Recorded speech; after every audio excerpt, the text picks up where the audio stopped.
মেদিনীপুরের পর এবার উচ্চ ফলনশীল ধান চাষে সাফল্য মিলল পশ্চিম মেদিনীপুর জেলায়। বীজ গবেষণা এবং উৎপাদন প্রতিষ্ঠান নুজিভিডু সিডস জানিয়েছে, তাদের তৈরি ইন্দ্রাণী NP 70-61 নামে উচ্চ ফলনশীল ধান বীজ এক নতুন দিগন্ত খুলে দিয়েছে।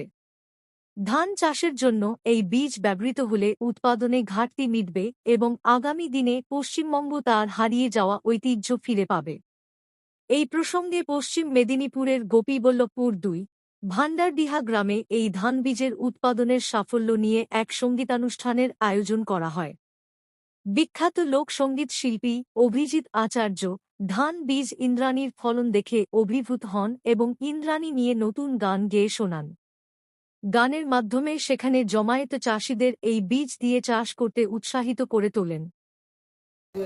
কতটা সার দিয়েছেন? 6 কেজি মাত্র 10টা দিয়েছি। আর কিছু দেননি? আর পটাশ 8 কেজি দিয়েছিলাম আর ইউরিয়া 3 কেজি। একবারই?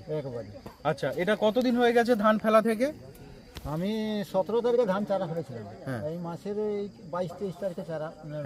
আপনার ভালো লাগছে এটা? হ্যাঁ, ভালো লাগে। কেন ভালো লাগছে? এই ফলন দেখে। কি ফলন তো দেখেননি এখনো? হ্যাঁ, না না, মানে কেন ভালো লাগছে সেটা বলেন। এই ধানটা পড়েনি বলে পড়েনি বলে আর ফলন একটু মোটামুটি হয়েছে আর ফলন মোটামুটি হয়েছে, কেটে বোঝা যাবে তারপর। তারপর কেটে। আর রোগ জ্বালার ওষুধ? না, রোগ টোগ নেই সেরকম। এই জমিটা কার? ওটা আরেকজন, যাই হোক অন্য চাষি। তো ওই জমি আর এই জমির মধ্যে কোনটা পছন্দ করবেন বুঝতে পেরেছেন এখন? ঠিক আছে, এরপর 140 থেকে 45 দিন বীজ ফেলা থেকে একদম ধান পাকা পর্যন্ত সময় কতদিন? 140 থেকে 45 দিন, মানে স্বর্ণ ধানের যে সময়, সেই সময়ের মধ্যে এই ধান হবে।